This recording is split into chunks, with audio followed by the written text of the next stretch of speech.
Buenos días. El día de hoy les vamos a hablar de lo que son los sistemas educativos.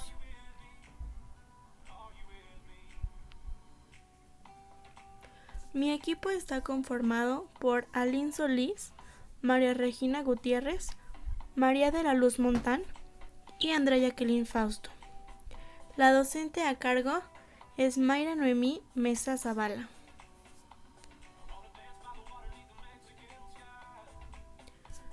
Los sistemas educativos. La génesis, configuración y consolidación de los sistemas educativos nacionales y de los sistemas educativos en un sentido estricto ha sido una de las transformaciones más relevantes experimentadas en el mundo de la educación.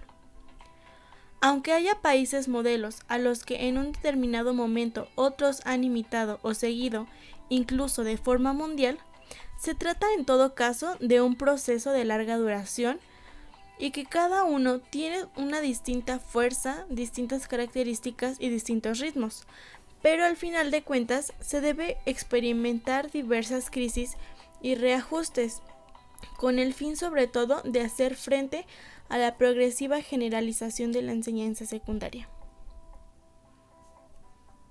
Un sistema no es más que un todo constituido por partes y por las relaciones entre las partes. A esto se le debe añadir el hecho de que un sistema también está compuesto por las experiencias y las acciones de quienes lo integran. Se entiende y explican a partir de un marco común de referencias, formando así una red de significados propios, que al disociar al sistema del mundo exterior le confiere una cierta autonomía y una relativa capacidad para generar productos específicos. Todo aquello, además, hace que los individuos que componen el sistema vean el mundo exterior de una forma sesgada o simplificada a partir de las referencias y significados que comparten.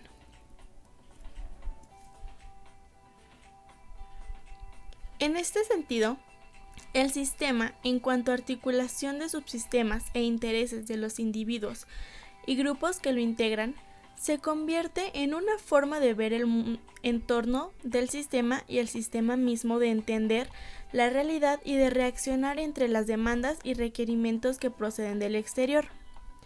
La formación de un sistema educativo no es algo instantáneo, ya que supone de antecedentes o inicios, incluso de intentos fallidos, y conlleva una serie de cambios durante un periodo de tiempo prolongado. No es además un proceso anónimo e inevitable, sino más o menos intencional buscado, pero en el que se producen efectos no queridos e imprevistos, de tal modo que los resultados en un momento determinado no suelen coincidir e incluso a veces se oponen a los propósitos de quienes lo promovieron.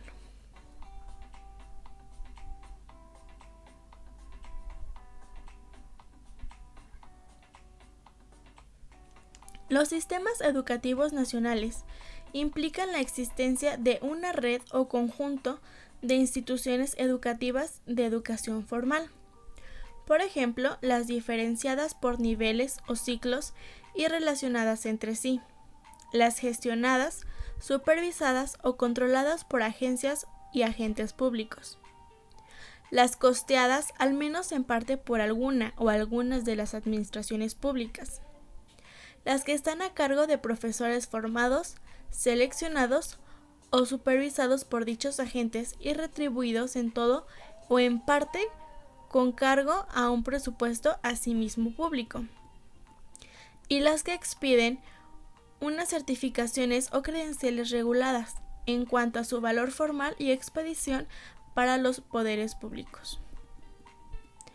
Estas características engloban tanto aquellos sistemas organizados a partir de la selección de poderes públicos de ámbito estatal, regional o local, como aquellos otros en los que el sector privado posee un cierto peso y relevancia cuantitativa o cualitativa. Elementos o aspectos básicos del proceso de configuración del sistema nacional. La consideración de la educación como un asunto de interés o competencia de los poderes públicos como una cuestión más de su campo de acción e intereses.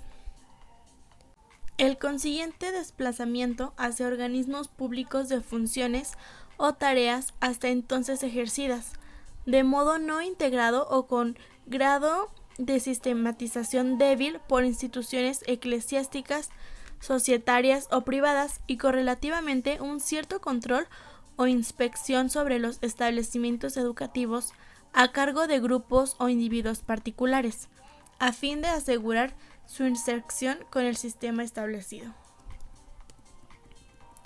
La configuración de una administración central y periférica en el caso del Estado, de gestión, ejecución e inspección, y los elementos de dicha configuración serán un presupuesto estable para el mantenimiento del sistema o red de instituciones, un boletín o publicación periódica para las difusiones de la legislación, de las ideas de cada momento dominantes y de la gestión efectuada, y un sistema periódico de recogida de información cuantitativa y cualitativa sobre el estado y situación de dicha red. La renovación e introducción desde los poderes públicos, mediante planes de estudio u otras regulaciones semejantes, de unos determinados contenidos, disciplinas, métodos y modos de organización escolar. La profesionalización de los docentes del sector público mediante su selección, nombramiento y pago por organismos públicos, la creación de unos establecimientos específicos para su formación, como las academias, escuelas, modelo, las escuelas normales, la exclusión legal de la docencia de quienes carecen del título correspondiente, la dedicación exclusiva a la función docente y la difusión entre los profesores y el conjunto de normas y valores acordes con su estatus social y profesional de agentes públicos o sociales y mediadores culturales. La configuración de una red de establecimientos docentes con arreglo a criterio al menos en parte uniforme, pero a la vez diferenciada y jerarquizada internamente por sus planes de estudio y destinatarios, con la pretensión de alcanzar al menos toda la población infantil y adolescente. La estructura articulada en la que se inserta dicha red de niveles educativos, ciclos y etapas con sus requisitos de entrada en cada uno de ellos y grados o títulos finales constituye el sistema educativo en un sentido estricto.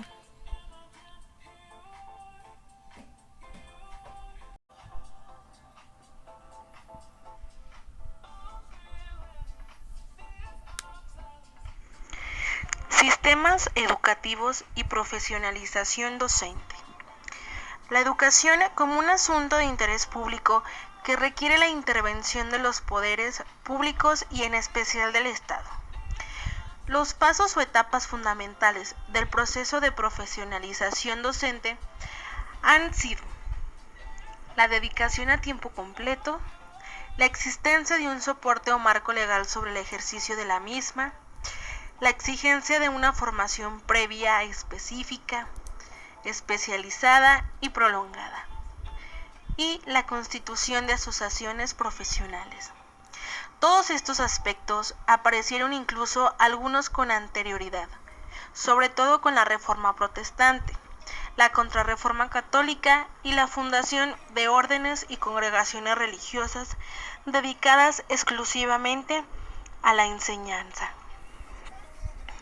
Se conoce como Reforma Protestante al movimiento religioso cristiano iniciado en Alemania en el siglo XVI por Martín Lutero, que llevó a un cisma de la Iglesia Católica para dar origen a nuestras iglesias y corrientes religiosas agrupadas bajo la denominación de protestantismo. La formación de los sistemas educativos nacionales reforzó dichos aspectos y modificó en parte su sentido y alcance.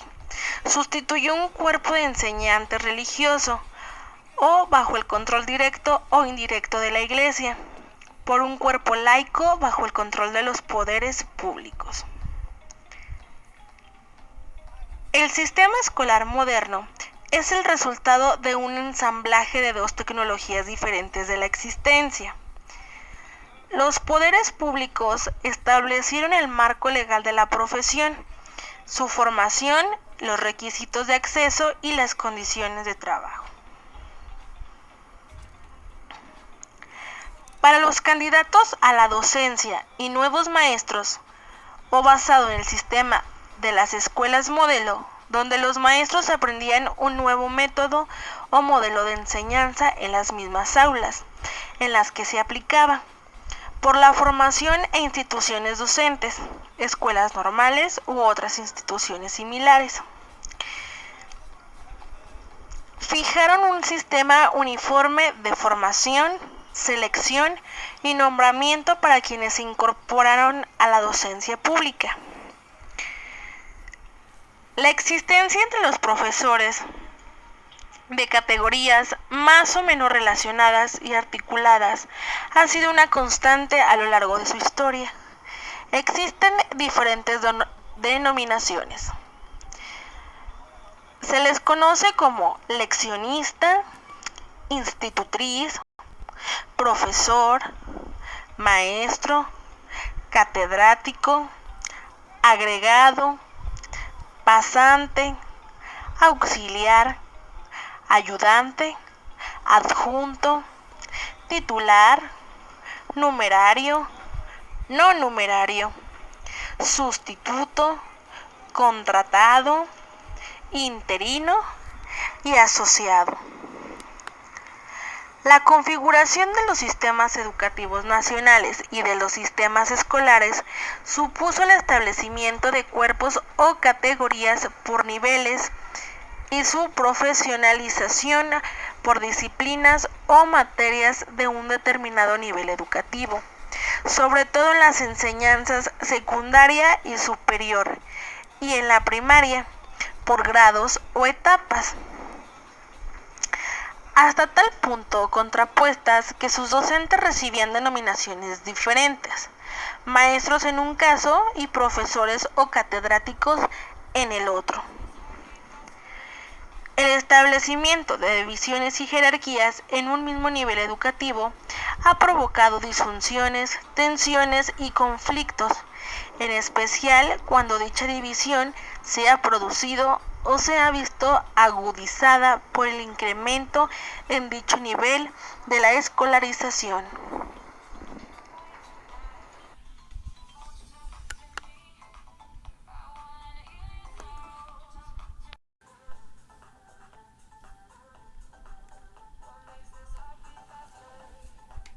La expansión de la escolarización se explica asimismo por el papel desempeñado por la escuela en la formación de una nación o estado concreto.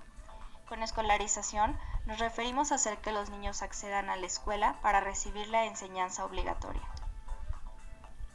Durante el siglo XIX hubo otras dos causas de índole político-ideológica, ampliamente argumentadas por los liberales reformistas y radicales.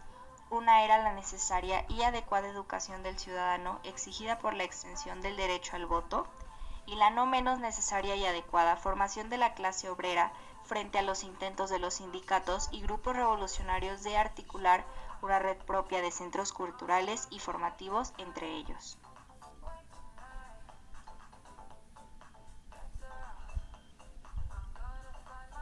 En otro entorno bastante distinto, la política escolarizada llevada a cabo en España en la segunda mitad de la década de los 60 y alrededor de los años 70 del siglo XX fue basada en la obra de las escuelas comerciales con transporte y comedor, la cual trajo consigo el cierre de centenares y centenares de escuelas rurales de un solo maestro o maestra, la cual afectó gravemente. No toda la oposición al proceso escolarizado ha precedido de las clases y grupos sociales acomodados.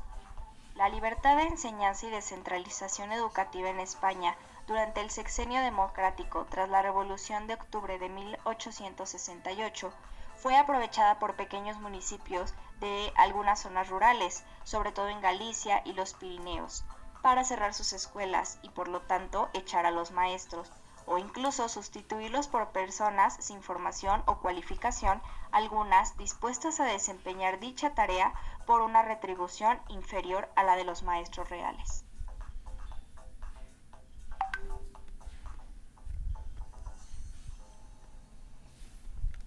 En tiempos más recientes, el movimiento más teórico que real de la desescolarización fue promovido por Ivan Illich en las décadas de los 60 y 70 del siglo XX, y el más real que teórico de la enseñanza en el hogar, Education at Home, tiene dos propuestas.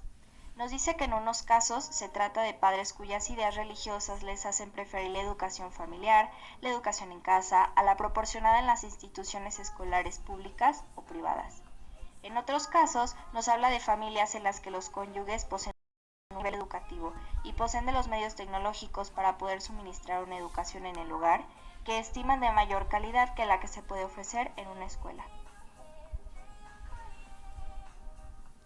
Las políticas neoliberales y privatizadoras abogan por la reducción de la escolaridad obligatoria desde los 6 a los 12 o a los 14 años, y la sustitución de la escolarización universal y obligatoria por la acreditación de los conocimientos y de los hábitos de socialización que se establezcan como objetivos de ese periodo de educación básica, es decir, de unos conocimientos y hábitos adquiridos fuera del espacio escolar en otros espacios sociales, lo cual nos explica que los hábitos adquiridos en la escuela son importantes, pero toman en cuenta también y se busca tomar en cuenta que se fortalezcan los espacios sociales en los alumnos.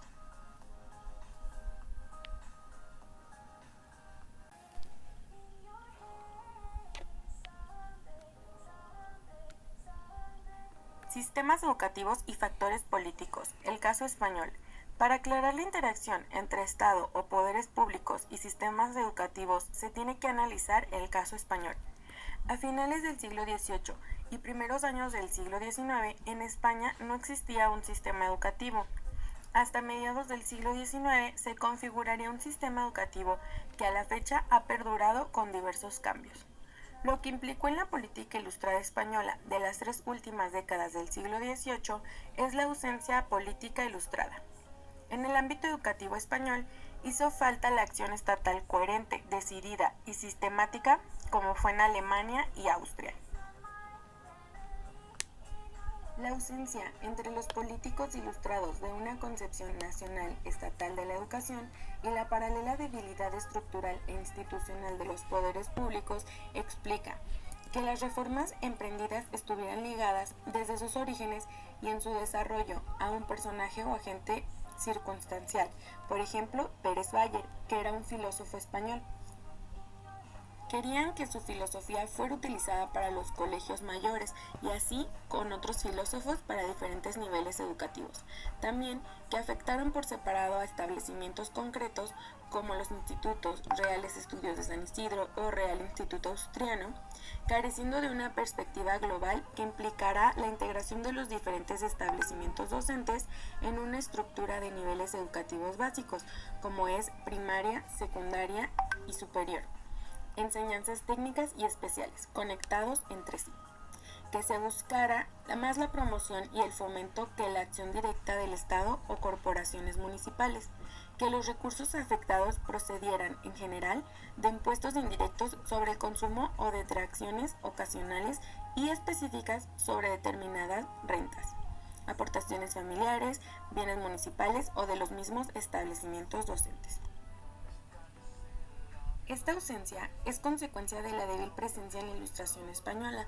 En la política gubernamental tenía la idea de que la educación era un asunto de interés nacional que requería la intervención de los poderes públicos y en especial del Estado. Los primeros libros sobre el particular aparecerían en Inglaterra, Estados Unidos y Francia en los años 20, 30 y 40 del siglo XIX. Esto contrasta con la ausencia del tema de literatura en España en el siglo XIX, ya que los 2 primeros libros sobre el particular aparecerían respectivamente en 1871 y 1878. En tema de edificación, Francia y Bélgica contaban ya desde 1850 y 1852, respectivamente, la construcción de los edificios escolares. Habría que esperar hasta 1905 para encontrar en España una disposición similar. Este tema puede entenderse como un síntoma de la incapacidad de los poderes públicos estatales y provinciales para construir edificios de nueva planta que sirvieran de símbolo y expresión material del nuevo sistema educativo. La configuración de un sistema educativo nacional impulsado desde los poderes públicos, en especial desde el Estado, implicaba el enfrentamiento con la Iglesia Católica. Una vez alcanzado el poder y efectuadas algunas reformas revolucionarias, había llegado el tiempo de la moderación y el orden. Se optará más por los medios tradicionales de control social, que serían la ley, orden, policía y justicia.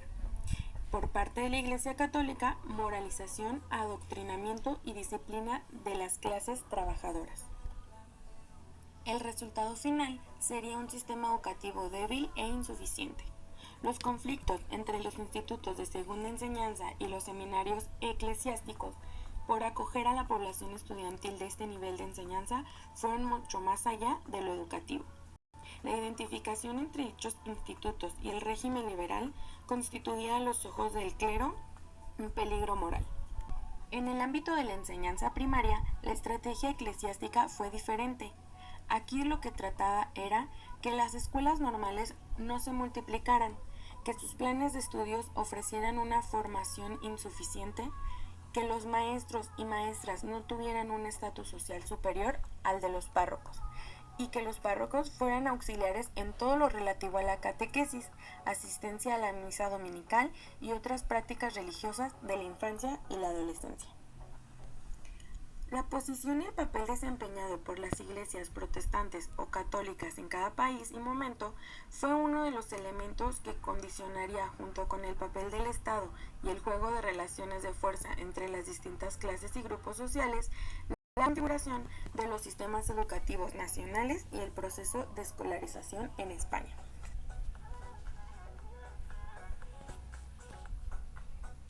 Gracias por su atención. Espero que sea de su agrado y para su utilidad. Yeah.